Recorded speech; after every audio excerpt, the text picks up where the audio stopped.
ಮಾನಸಿಕ ಉದ್ವೇಗ ಮತ್ತು ರೋಗ ಭ್ರಮೆ ಹೇಳುವ ವಿಷಯದ ಬಗ್ಗೆ ಮಾಹಿತಿಯನ್ನ ನೀಡಲಿದ್ದೇವೆ. ಮಾಹಿತಿಯನ್ನ ನೀಡಲು ನಮ್ಮೊಂದಿಗಿದ್ದಾರೆ ಎಸ್ಡಿಎಂ ಆಯುರ್ವೇದ ಕಾಲೇಜು ಆಸ್ಪತ್ರೆ ಮತ್ತು ಸಂಶೋಧನಾ ಕೇಂದ್ರ ಉದ್ಯಾವರದ ಮಾನಸ ರೋಗ ಮತ್ತು ಮನೋವಿಜ್ಞಾನ ವಿಭಾಗದ ಸಹ ಪ್ರಾಧ್ಯಾಪಕರಾಗಿರುವಂತಹ ಡಾಕ್ಟರ್ ಧನೇಶ್ವರಿ ಎಚ್ಎ. ಡಾಕ್ಟರ್, ಕಾರ್ಯಕ್ರಮಕ್ಕೆ ಆತ್ಮೀಯವಾದ ಸ್ವಾಗತ. ನಮಸ್ಕಾರ.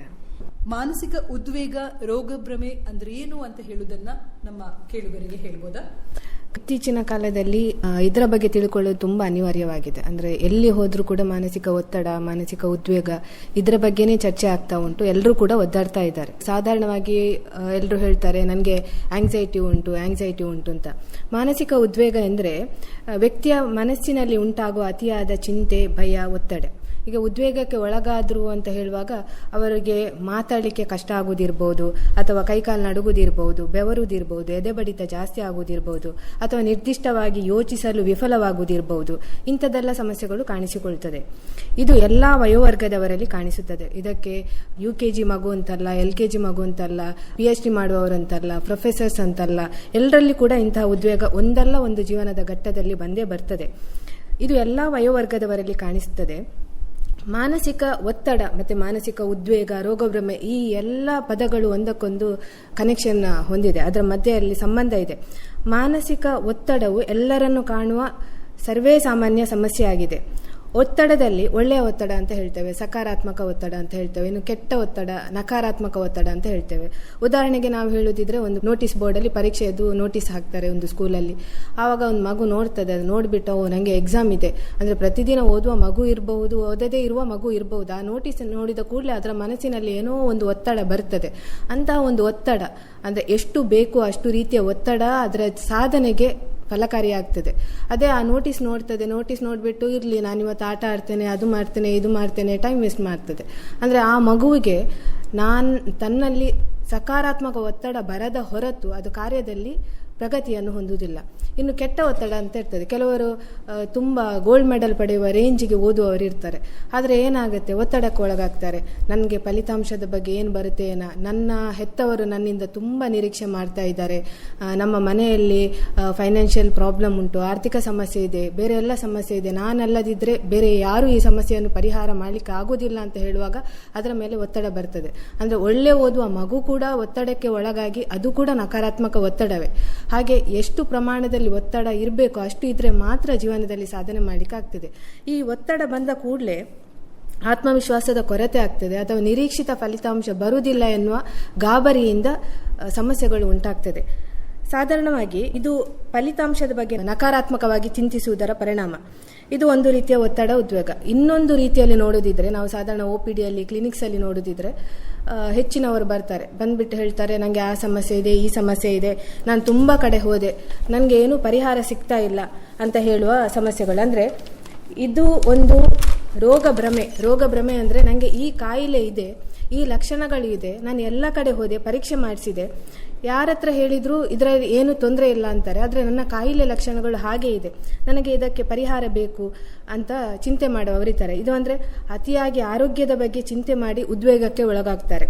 ತನಗೆ ಒಂದು ಕಾಯಿಲೆ ಇದೆ ಎನ್ನುವ ಭೀತಿ, ಅಥವಾ ತಮ್ಮ ಹತ್ತಿರದವರು ಯಾವುದೋ ಒಂದು ಕಾಯಿಲೆಗೆ ತುತ್ತಾಗಿ ಮರಣ ಹೊಂದಿದರು, ತನಗೆ ಆ ರೀತಿಯ ಕಾಯಿಲೆ ಇರಬಹುದು ಎನ್ನುವ ಒಂದು ಭೀತಿ, ಅಥವಾ ಇಂಟರ್ನೆಟ್ಸಲ್ಲಿ, ಅಂತರ್ಜಾಲದಲ್ಲಿ ತುಂಬ ಕಾಯಿಲೆ ಬಗ್ಗೆ ಓದುವುದು. ಕಾಯಿಲೆ ಬಗ್ಗೆ ಓದಿದಾಗ ಸಾಧಾರಣವಾಗಿ ಏನಿರ್ತದೆ ಅಂದ್ರೆ, ಮೊದಲಿಗೆ ಒಂದು ಜ್ವರ ಅಂತ ಹೇಳಿದ್ರು ಕೂಡ ಎಂಡಿಗೆ ಬರುವಾಗ ಅದು ಕ್ಯಾನ್ಸರ್ ಇದ್ದು ಲಕ್ಷಣ ಇರಬಹುದು ಅಂತ ಇರ್ತದೆ. ಇದು ಎಲ್ಲ ಮೊದಲಿದ ಎಲ್ಲ ಭಾಗ ಬಿಟ್ಟು ಸಾಧಾರಣವಾಗಿ ವ್ಯಕ್ತಿ ಎಲ್ಲಿ ಹೋಗಿ ಎಂಡಾಗ್ತಾನೆ ಅಂದ್ರೆ ನನಗೆ ಕ್ಯಾನ್ಸರ್ ಉಂಟಾಯೇನ ಅಂತ ಅದರ ಬಗ್ಗೆನೇ ಆಲೋಚನೆ ಮಾಡ್ತಾನೆ. ಅಂದ್ರೆ ಇದು ರೋಗ ಭ್ರಮೆ. ಅಂದ್ರೆ ನಾನು ಯಾರೋ ಈ ರೋಗವನ್ನು ಅನುಭವಿಸಿದನ್ನು ನೋಡಿದ್ದೇನೆ, ಅವರು ಈ ತರ ಮರಣ ಹೊಂದಿದ್ರು, ನನಗೆ ಅದು ಉಂಟಾಯೇನ ಅಂತ ಪದೇ ಪದೇ ತನ್ನನ್ನು ತಾನೇ ತಟ್ಟಿಕೊಳ್ಳುವ ಒಂದು ಮಾನಸಿಕ ಅಸಮತೋಲನಗೊಂಡ ಸ್ಥಿತಿಯೇ ರೋಗಭ್ರಮೆ ಆಗಿರ್ತದೆ. ಹಾಗಾಗಿ ಏನ್ ಮಾಡ್ತಾರೆ ಅಂದ್ರೆ, ಪದೇ ಪದೇ ವೈದ್ಯರನ್ನು ಭೇಟಿ ಮಾಡ್ತಾ ಇರ್ತಾರೆ, ವೈದ್ಯರ ಮೇಲೆ ಒತ್ತಡ ಹೇರ್ತಾರೆ. ಸಾಧಾರಣ ಈ ಕಾಯಿಲೆಯಲ್ಲಿ ರೋಗಿಗಳೇ ಹೋಗಿ ನನಗೆ ಆದ ಪರೀಕ್ಷೆ ಮಾಡಿಸಿ, ಈಗ ನಾವು ಹೇಳಿದ್ರು ಕೂಡ ಇಲ್ಲ, ಒಂದು ಮೊನ್ನೆ ಅಷ್ಟೇ ನಿಮ್ಗೆ ಆ ಡಾಕ್ಟರ್ ಮಾಡಿಸಿದಾರಲ್ಲ, ECG ಮಾಡಿಸಿದ್ದಾರೆ, TMT ಮಾಡಿಸಿದ್ದಾರೆ, ಎಲ್ಲ ಮಾಡಿಸಿದ್ದಾರೆ, ಎಲ್ಲ ಸರಿ ಇದೆ, ಬೇಡ ನಿಮ್ಗೆ ಅಂತ ಹೇಳಿದ್ರು. ಅಲ್ಲ, ಅದು ಮೊನ್ನೆ ಮಾಡಿದಲ್ಲ, ಈಗ ಮತ್ತೆ ಪುನಃ ಚೇಂಜ್ ಆಗಿರ್ಬೋದಲ್ಲ ಅಂತ ಹೇಳಿ ಮತ್ತೆ ಮತ್ತೆ ಒತ್ತಡ ಹೇರುವವರು ಕೂಡ ಇರ್ತಾರೆ. ಹಾಗೆ ಎಲ್ಲ ಪರೀಕ್ಷೆ ಆಯಿತು, ಪರೀಕ್ಷೆ ಆದ ನಂತರ ವೈದ್ಯರು ಹೇಳ್ತಾರೆ ಇದೆಲ್ಲ ನಾರ್ಮಲ್ ಇದೆ, ಎಲ್ಲ ನಾರ್ಮಲ್ ಇದೆ, ಹೌದಾ ಹಾಗಾದ್ರೆ ನಾರ್ಮಲ್ ಇದೆ, ನಂದು ಬಾಡಿ ಸರಿ ಇದೆ ಅಲ್ಲ ಅಂತ ಸ್ವಲ್ಪ ಮಟ್ಟಿಗೆ ಸಮಾಧಾನ ಹೊಂತಾರೆ. ಮತ್ತೆ ಪುನಃ ಒಂದು ಮನೆಗೆ ಹೋಗಿ 2 ದಿನ ಆದ ನಂತರ ನಾನು ವೈದ್ಯರಿಗೆ ನನ್ನ ಕಾಯಿಲೆ ಲಕ್ಷಣಗಳನ್ನು ಹೇಳಿದ್ದೇನೆ. ಸುಮಾರು ಜನ ಪೇಷಂಟ್ಗಳು ಲಾಸ್ಟಿಗೆ ಕೇಳ್ತಾರೆ, ಅಲ್ಲ ಡಾಕ್ಟ್ರೆ ನಾನು ನಿಮಗೆ ಇದನ್ನು ಹೇಳಿದೆ, ನಿಮಗೆ ಕರೆಕ್ಟ್ ಗೊತ್ತಾಯ್ತಾ ನಂದು ಏನು ಪ್ರಾಬ್ಲಮ್ ಅಂತ, ಅದು ಹೇಳ್ತಾರೆ ಲಾಸ್ಟಿಗೆ. ನಾವು ಆವಾಗ ಯೂಶ್ವಲಿ ಏನು ಮಾಡ್ತೇವೆ, ಎಲ್ಲ ಬ್ರೀಫ್ ಮಾಡ್ತೇವೆ ಮೊದಲಿಂದ. ನೀವು ನನಗೆ ಈ ಥರ ಹೇಳಿದ್ರಿ, ನಿಮಗೆ ಈ ಥರ ಇದೆ, ನಾನೇನಾದರೂ ಬಿಟ್ನಾ ಅಂತ ಹೇಳಿದರೆ ಅವರಿಗೆ ಸಮಾಧಾನ, ಇಲ್ಲ ಬಿಡಲಿಲ್ಲ. ಮತ್ತು ಮನೆಗೆ ಹೋಗ್ತಾರೆ, ಮನೆಗೆ ಹೋಗಿ 2 ದಿನ ಬಿಟ್ಟು ಬರ್ತಾರೆ, ಅಲ್ಲ ನಾನು ಆ ಪಾಯಿಂಟ್ ಹೇಳಿಕೆ ಮರ್ತು ಹೋಯ್ತು ನನಗೆ, ನೀವು ಆ ಪಾಯಿಂಟಿಂದ ಇದರಲ್ಲಿ ಏನಾದರೂ ಚೇಂಜಸ್ ಬರುತ್ತಾ ಅಂತ ಮತ್ತೆ ಪುನಃ ಕೇಳ್ತಾರೆ. ಅಂದರೆ ರೋಗದ ಬಗ್ಗೆ ನಾನು ಕರೆಕ್ಟಾಗಿ ನನ್ನ ಲಕ್ಷಣಗಳನ್ನು ವೈದ್ಯರಿಗೆ ಹೇಳಿದ್ದೇನಾ ಇಲ್ವಾ, ಅವರಿಗೆ ಒಂದು ಸರಿಯಾದ ಚಿತ್ರಣ ಸಿಕ್ಕಿತ್ತೋ ಇಲ್ವಾ ಎನ್ನುವ ಭೀತಿಯಲ್ಲೇ ಇರ್ತಾರೆ ಯಾವಾಗಲೂ. ಅಂದರೆ ಸಾಧಾರಣ ಇರುವುದು ನಾನು ಸಾಯ್ತೇನೆ ಏನೋ ಅಂತ. ಮರಣ ಎಲ್ರಿಗೂ ಬರುತ್ತೆ, ಬಟ್ ಅದರ ಭೀತಿಯಿಂದನೇ ದಿನ ಸಾಯುವುದು ತುಂಬ ಕಷ್ಟ.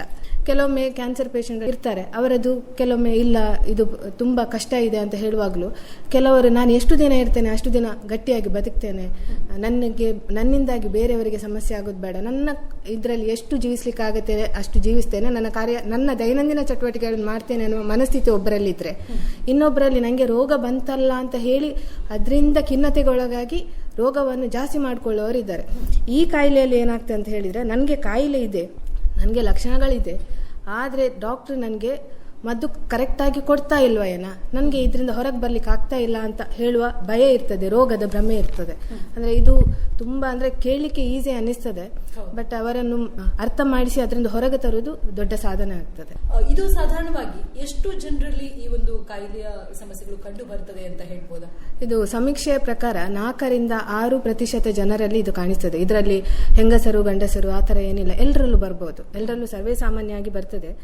ಆದರೆ ವ್ಯಕ್ತಿ ಈ ಥರದ ಲಕ್ಷಣಗಳನ್ನು ಹೊತ್ಕೊಂಡು ಬಂದಾಗ ವೈದ್ಯರ ಹತ್ರ ನಾವು ಕೂಡ ಮೊದಲಿಗೆ ಇದು ಮಾನಸಿಕ ಸಮಸ್ಯೆ ಅಂತ ಅವರಿಗೆ ಬ್ರ್ಯಾಂಡ್ ಮಾಡಲ್ಲ. ಅಂದರೆ ಎಲ್ಲ ಈಗ ಕೆಲವೊಮ್ಮೆ ಏನಾಗುತ್ತೆ, ಥೈರಾಯ್ಡ್ ಇಶ್ಯೂಸ್ ಇರ್ಬೋದು, ಬೇರೆ ಎಲ್ಲ ಲಕ್ಷಣಗಳು ಈ ಥರ ಹೊರಗೆ ಬರಬಹುದು.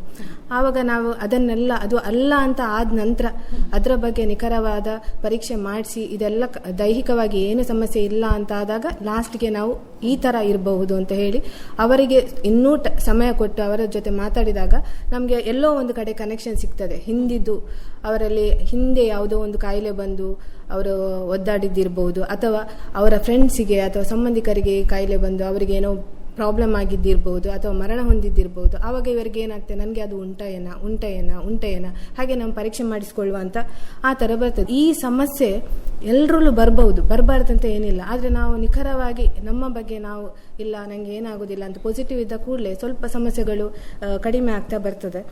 ಅಂದರೆ ಎಲ್ಲೋ ಒಂದು ಕಡೆ ಓದಿದ್ದೇನೆ, ಎಲ್ಲೋ ಒಂದು ಕಡೆ ಟಿವಿಯಲ್ಲಿ ನೋಡಿದ್ದೇನೆ ನ್ಯೂಸ್, ಅದನ್ನು ರೋಗದ ಲಕ್ಷಣಗಳನ್ನು ಮೈಗೂಡಿಸಿಕೊಳ್ಳುವ ಚಾನ್ಸಸ್ ತುಂಬ ಇರ್ತದೆ. ಇದನ್ನು ಗುರುತಿಸುವುದು ಹೇಗೆ ಅಂತ ಹೇಳ್ಬೋದು?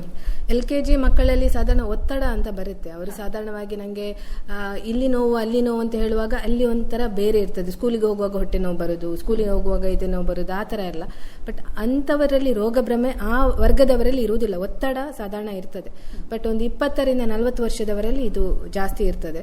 ಈ ಕಾಯಿಲೆ ಇದ್ದವರಲ್ಲಿ ಏನು ಲಕ್ಷಣ ಬರ್ಬೋದು ಅಂದರೆ ಅವರು ಏನು ಓದಿದ್ದಾರೆ, ಏನು ತಿಳ್ಕೊಂಡಿದ್ದಾರೆ, ಅದನ್ನೆಲ್ಲ ಅವರು ಮೈಗೂಡಿಸ್ಕೊಳ್ಬಹುದು. ಅಂದರೆ ಯಾವುದೋ ಒಂದು ಎದೆ ನೋವು ಬಂದು ಏನೋ ಆಯ್ತು ಅಂತ ಹೇಳುವಾಗ ಆ ಲಕ್ಷಣ ಏನು ಬಂತಪ್ಪ, ಎದೆ ನೋವು ಬಂತು, ಎಡಗಡೆ ಎದೆ ಇದೆ, ನಂದು ಹೃದಯ ಇದೆ, ಅಲ್ಲಿಂದ ನೋವು ಬಂತು, ಕೈಗೆ ನೋವು ಬಂತು, ಕುತ್ತಿಗೆಗೆ ನೋವು ಬಂತು, ಆ ಎಲ್ಲ ಲಕ್ಷಣಗಳು ಬರ್ಬೋದು. ಅಂದರೆ ತನ್ನ ಪರಿಕಲ್ಪನೆಯಲ್ಲಿ ಏನೆಲ್ಲ ಆ ಕಾಯಿಲೆಯ ಲಕ್ಷಣ ಇದೆ ಅದೆಲ್ಲ ಮನುಷ್ಯನಲ್ಲಿ ವ್ಯಕ್ತ ಆಗ್ಬೋದು. ಡಾಕ್ಟರ್, ಹಾಗೆ ನಾವು ನಮ್ಮ ಹಿರಿಯರನ್ನ ಕೆಲವರನ್ನ ನೋಡಿರ್ತೇವೆ, ಅವರು ಗಳಿಗೆ ಒಮ್ಮೆ ಆಸ್ಪತ್ರೆಗೆ ಹೋಗುವಂತದ್ದು, ಮತ್ತೊಮ್ಮೆ ನೀವು ಹೇಳಿದಾಗೆ ಮರುಕಳಿಸಿ ಮನೆಗೆ ಬಂದು 2 ದಿನದಲ್ಲಿ ಪುನಃ ಒಂದು ಆಸ್ಪತ್ರೆಗೆ ಹೋಗಿ ವೈದ್ಯರನ್ನ ಸಂಪರ್ಕಿಸುವಂತದ್ದು, ನನಗೆ ಈ ಟ್ರೀಟ್ಮೆಂಟ್ ಕೊಟ್ಟದ್ದು ಸರಿಯಾಗ್ಲಿಲ್ಲ ಅಂತ ಹೇಳುವಂತದ್ದು. ಆಗ ನಾವು ಇದನ್ನ ಕೆಲವೊಮ್ಮೆ ಮನೆಯಲ್ಲಿ ಇರುವವರು ಕಾನ್ಸಂಟ್ರೇಷನ್ ಸೀಕಿಂಗ್ ಇರ್ಬೋದೇನೋ ಅಂದ್ರೆ ಅವರ ಗಮನವನ್ನ ತಮ್ಮತ್ತ ಸೆಳೆದುಕೊಳ್ಳಿಕ್ಕೆ ಇವರು ಈ ಒಂದು ಕೆಲಸವನ್ನ ಮಾಡ್ತಿದ್ದಾರೇನೋ ಹೇಳುವ ಒಂದು ಭ್ರಮೆಯಲ್ಲಿ ನಾವು ಮುಳುಗ್ತೇವೆ. ಸೊ ಇದು ಎಷ್ಟರ ಮಟ್ಟಿಗೆ ಸರಿಯಾ ತಪ್ಪಾ ಅಂತ ಹೇಳ್ತೀರಾ? ವಯೋವೃದ್ಧರಲ್ಲಿ ಸಾಧಾರಣವಾಗಿ ನನ್ನ ಬಗ್ಗೆ ಬೇರೆಯವರು ಗಮನ ಕೊಡಬೇಕಂತ ಒಂದಿರ್ತದೆ. ಮತ್ತು ಇನ್ನು ಕೆಲವರಲ್ಲಿ ನಾನು ನನ್ನ ಮನೆ ಎಲ್ಲ ನಡೆಸಿದವಳು, ಈಗ ನನಗೆ ಮನೆಯಲ್ಲಿ ಏನೋ ಒಂದು ನಿರ್ಧಾರ ತಗೊಳ್ಳುವಾಗ ನನ್ನದು ಪಾತ್ರ ಏನಿಲ್ಲ ಅಂತ ಹೇಳುವಾಗ ಅದರಲ್ಲಿ ಇನ್ಸೆಕ್ಯೂರ್ ಫೀಲ್ ಆಗೋದು, ಇದೆಲ್ಲ ಸರ್ವೇ ಸಾಮಾನ್ಯ. ಹಾಗಾಗಿ ಅವರು ಇಲ್ಲ ನನ್ನ ಮಕ್ಕಳು ನನ್ನ ಮೊಮ್ಮಕ್ಕಳು ನನ್ನ ಹತ್ರನೇ ಇರಬೇಕು ಆ ಥರ ಗಮನ ಸೆಳೆಯೋದು ಉಂಟು. ಆದರೆ ಈ ಕಾಯಿಲೆಯಲ್ಲಿ ರೋಗ ಭ್ರಮೆ, ರೋಗ ಭೀತಿಯಲ್ಲಿ ಏನಿರ್ತದೆ ಅಂತ ಹೇಳಿದರೆ ಅವರಿಗೆ ಏನೆಲ್ಲ ಲಕ್ಷಣಗಳು ಕಾಣಿಸ್ಕೊಳ್ತದೆ ಅವರು ಬೇಕಂತ ಮಾಡೋದಲ್ಲ. ಅಂದರೆ ನಮ್ಮದು ಮನಸ್ಸು ಎಷ್ಟು ಸೂಕ್ಷ್ಮ, ಎಷ್ಟು ಶಕ್ತಿಶಾಲಿ ಅಂತ ಹೇಳಿದರೆ ಲೈಟ್ಗಿಂತಲೂ ಜಾಸ್ತಿ ವೇಗದಲ್ಲಿ ಓಡ್ತಾವಂತೆ ಮನಸ್ಸು, ಅಷ್ಟು ಸ್ಟ್ರಾಂಗ್ ಇದೆ. ಆ ಮನಸ್ಸು ಯಾವ ಡೈರೆಕ್ಷನ್ ಅಲ್ಲಿ ಓಡ್ತದೆ ಆ ಡೈರೆಕ್ಷನ್ ಅಲ್ಲಿ ಅದು ರೀಚ್ ಆಗುತ್ತೆ ಅಂತ ಹೇಳುವಾಗ ಏನ್ ಅವರು ಓದಿರ್ತಾರೆ, ಏನ್ ಕೇಳಿರ್ತಾರೆ, ಆ ರೋಗ ಲಕ್ಷಣಗಳು ಅವರು ಅನುಭವಿಸ್ತಾರೆ. ಹಾಗಂತ ಹೇಳಿ ಅವರು ಸುಳ್ಳು ಹೇಳಿ ಅಟೆನ್ಷನ್ ಸೀಕಿಂಗ್ ಅಥವಾ ಗಮನ ಕೊಡಬೇಕು ನನಗೆ ಯಾರಾದ್ರೂ, ಇಲ್ಲ ನಂಗೆ ಕೆಲಸ ಮಾಡ್ಲಿಕ್ಕಿಲ್ಲ ಅದಕ್ಕೋಸ್ಕರ, ಅದಲ್ಲ. ಅವರಲ್ಲಿ ಏನು ಲಕ್ಷಣ ಉಂಟು ಅದು ಅವರು ಈಗ ಸುಮಾರು ಸಲ ಇಂಥ ಪೇಷಂಟ್ ಅನ್ನು ಅವರ ಮನೆಯವರು ಕರ್ಕೊಂಡ್ಬರುವಾಗ ಸುಮಾರು ಸಲ ಹೋಗಿದ್ದೆವು ಡಾಕ್ಟರ್, ಅಲ್ಲಿ ಹೋದು ಇಲ್ಲಿ ಕೌನ್ಸಿಲಿಂಗ್ ಮಾಡಿದ್ದು, ಅದು ಮಾಡಿದ್ದು ಇದು ಮಾಡಿದ್ದು, ಏನು ಪ್ರಯೋಜನ ಇಲ್ಲ. ಅಂದ್ರೆ ಅವರು ಬರುವಾಗಲೇ ಒಂದು ನಕಾರಾತ್ಮಕ ದೃಷ್ಟಿಯಿಂದನೇ ಬರ್ತಾರೆ. ಪೇಷಂಟ್ ಪಾರ್ಟಿ ಸುಸ್ತಾಯ್ತು ನಂಗೆ ಅಂತ. ಇನ್ನು ಕೆಲವರು ಪೇಷಂಟ್ ಮಾತ್ರ ಬರ್ತಾರೆ. ಮೊದಲೆಲ್ಲ ಗಂಡ ಬರ್ತಾ ಇದ್ರು, ಮೊದಲೆಲ್ಲ ಹೆಂಡತಿ ಬರ್ತಾ ಇದ್ಲು, ಈಗ ನಿಮ್ಮದಿದ್ದದ್ದೇ ಅಂತ. ಅಂದ್ರೆ ಈ ತರ ಪರಿಸ್ಥಿತಿಯಲ್ಲಿ ಬರ್ತಾರೆ. ಅವರಿಗೆ ಏನು ಲಕ್ಷಣ ಬರ್ತಾ ಉಂಟು ಅದು ಅವರು ಖಂಡಿತವಾಗಿ ನಾಟಕ ಮಾಡ್ತಾ ಇಲ್ಲ, ಅಂದ್ರೆ ಸುಳ್ಳು ಹೇಳ್ತಾ ಇಲ್ಲ, ಅದು ಅವರು ಫೀಲ್ ಮಾಡ್ಕೊಳ್ತಾ ಇದ್ದಾರೆ. ಆದ್ರೆ ಅದಕ್ಕೆ ಬೇಕಾಗಿರುವ ದೈಹಿಕ ಅಸಮತೋಲನೆ ಇರುವುದಿಲ್ಲ, ದೇಹದಲ್ಲಿ ಕಾರಣ ಇರುವುದಿಲ್ಲ, ಬಟ್ ಅವರು ಫೀಲ್ ಮಾಡ್ಕೊಳ್ಳೋದು ನಿಜ ಇರ್ತದೆ. ಹಾಗಾಗಿ ನಾವು ಅವರು ಗಮನ ಸೆಳೆಯಲಿಕ್ಕೆ ಮಾಡ್ತಾರೆ ಅಂತ ತಿಳ್ಕೊಳ್ಳೋದು ತಪ್ಪಾಗ್ತದೆ. ಅದು ಕಾರಣ ಏನೇ ಇದ್ರೂ ಕೂಡ ವೈದ್ಯರನ್ನ ಒಮ್ಮೆ ಸಂಪರ್ಕಿಸಿ ಸಲಹೆಯನ್ನು ಅಂದ್ರೆ ಇಂಥ ಕಾಯಿಲೆಯಲ್ಲಿ ಅವರು ವೈದ್ಯರನ್ನು ಪದೇ ಪದೇ ಸಂಪರ್ಕಿಸ್ತಾರೆ ಒಂದು.